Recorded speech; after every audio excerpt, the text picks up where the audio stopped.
আমরা একটা অন্য প্রসঙ্গে যাই, যেহেতু খুবই বিষয়টা নিয়ে বেশ তোলপাড়। ভেনেজুয়েলার প্রেসিডেন্ট নিকোলাস মাদুরোকে তুলে নেওয়া, তার স্ত্রীকে তুলে নেওয়া, ডোনাল্ড ট্রাম্পের মতো একজন যুক্তরাষ্ট্রের প্রেসিডেন্ট, এই ঘটনাগুলো কি আসলে অন্য কোনো দেশের জন্য কোনো সতর্ক বার্তা কিনা বা আতঙ্কের কিনা, আপনি কি মনে করেন?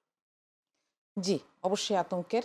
দেখেন এখানে জনগণের আক্রোশ ছিল।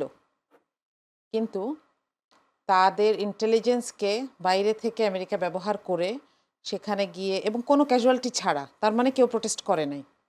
ইভেন আইনশৃঙ্খলা বাহিনীও না। করে গিয়ে তাকে এবং তার স্ত্রীকে তুলে আনা হলো সবার সামনে, প্রকাশ্যে একটা জাহাজে করে নিয়ে যাওয়া হচ্ছে এবং আমেরিকা ঘোষণা দিচ্ছে যে আমরা এখানে প্রপার শাসন ব্যবস্থা চালু করে তা ক্ষমতা হস্তান্তর করে দিব। যে প্রতিশ্রুতি এর আগে অনেক জায়গায় দেওয়া হয়েছে এবং আলটিমেটলি সেটা হয় নাই। দেখো তো, তারা আসলে ওপেনলি বলছে যে ভেনেজুয়েলার দায়িত্ব তারা এখন রাষ্ট্র জি, তারা পরিচালনা জি। করবে। এবং এটা কিন্তু নতুন না। এবং এটা শুধু আমেরিকাও না। এই এই কাজটার নামই হচ্ছে সাম্রাজ্যবাদ। তাই না? আমরা এটা দেখেছি আমাদের পাশেই ইন্ডিয়া এই রকম করে সিকিমকে দখল করেছে, ভুটানকে দখল করেছে, হায়দ্রাবাদকে দখল করেছে। হায়দ্রাবাদ একটা স্বাধীন রাষ্ট্র ছিল। সেটাকে দখল করে ওভারনাইট সেটাকে দখল করে নেওয়া হয়েছে। তাই না? তো এই বিষয়গুলো আমাদের জন্য শঙ্কার চাইতে আমি বলব সতর্কতার। আমাদেরকে সতর্ক থাকতে হবে যে আমি আমার শাসকের উপরে আম অসন্তুষ্ট হতে পারি। কিন্তু এটার সুযোগে আমি কোনো সাম্রাজ্যবাদী শক্তিকে আমার দেশে এন্ট্রি দিচ্ছি কিনা স্বেচ্ছায়, এটা আমাদেরকে সতর্ক থাকা উচিত। ধন্যবাদ। জয়শরী, আমার কাছে খুবই কম সময়, সেই জন্য ভেনেজুয়েলার প্রশ্ন আপনাকে করছি না, আপনাকে প্রশ্ন করছি বাংলাদেশের মুস্তাফিজকে নিয়ে। মুস্তাফিজকে কলকাতার রাইডার্সের পক্ষ থেকে বাদ দেওয়া হলো কেবল একটি অভিযোগ তুলে যে সেখানে বাংলাদেশে সংখ্যালঘুদের উপর নির্যাতন করেছেন, যেটা ময়মনসিংহের ভালুকায় যে ঘটনাটা ঘটেছে এটার উপর। আজকে বাংলাদেশের পক্ষ থেকে আইপিএল এর সমস্ত খেলা অনুষ্ঠান প্রচারে নিষেধাজ্ঞা দিয়েছে, যা একটা প্রজ্ঞাপনা জারি করেছে।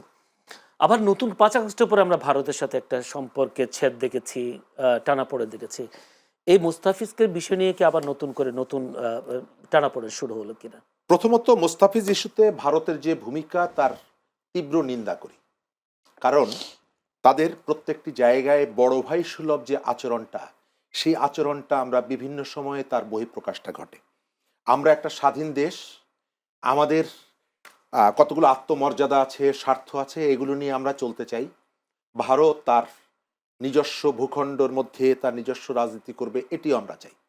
আমরা যেমনিভাবে তার পায়ে পাড়া দেওয়ার চেষ্টা করব না, যে চেষ্টাটা মাঝে মধ্যে এখান থেকে হয় উস্কানি দেওয়ার চেষ্টা হয়, এবং এর ভেতর থেকে সেখানকার একটা উগ্রপন্থী অংশ, এখানকারও একটা উগ্রপন্থী অংশ, তাদের মধ্যে একটা ভেতরে ভেতরে একটা নেগোসিয়েশনের কারণে উভয় অংশ লাভবান হয়, কিন্তু বিঘ্নিত হয় জাতীয় স্বার্থ।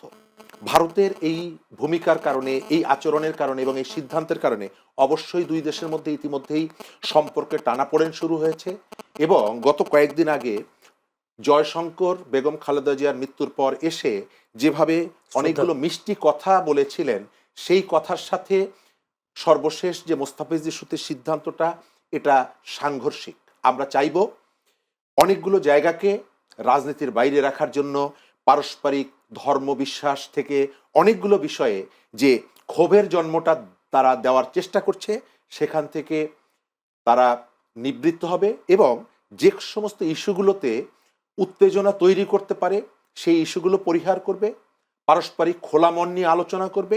আবার আমি অনুরোধ করব, মোস্তাফিজ ইস্যুতে ভারত যে সিদ্ধান্ত নিয়েছে সেই সিদ্ধান্তটা তারা প্রত্যাহার করুক। একই সাথে আমাদের এখান থেকেও একটি অংশকে দেখা যাচ্ছে এটিকে নিয়ে একটা উস্কানি দিয়ে পরিস্থিতি আরো জটিল করা, ঘোলা করার চেষ্টা হচ্ছে।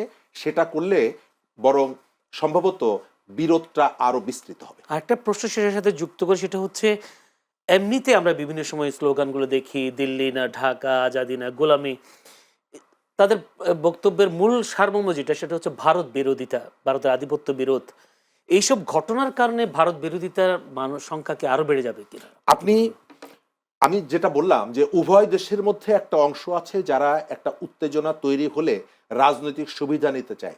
আমি যে কয়েকটা দেশের রাজনীতি মোটামুটি ফলো করার চেষ্টা করি, আমি ভারতের রাজনীতির যে পরিবর্তনগুলো খেয়াল করি, আপনি দেখবেন যে আমাদের এখানে এই যে স্লোগানগুলোর কারণে বা এই ধরনের অ্যাক্টিভিটির কারণে আগামী যে বিধানসভা নির্বাচন হতে যাচ্ছে পশ্চিমবঙ্গে, সেখানে বিজেপির বিজয়ী হওয়ার একটা বিরাট সম্ভাবনা তৈরি হচ্ছে।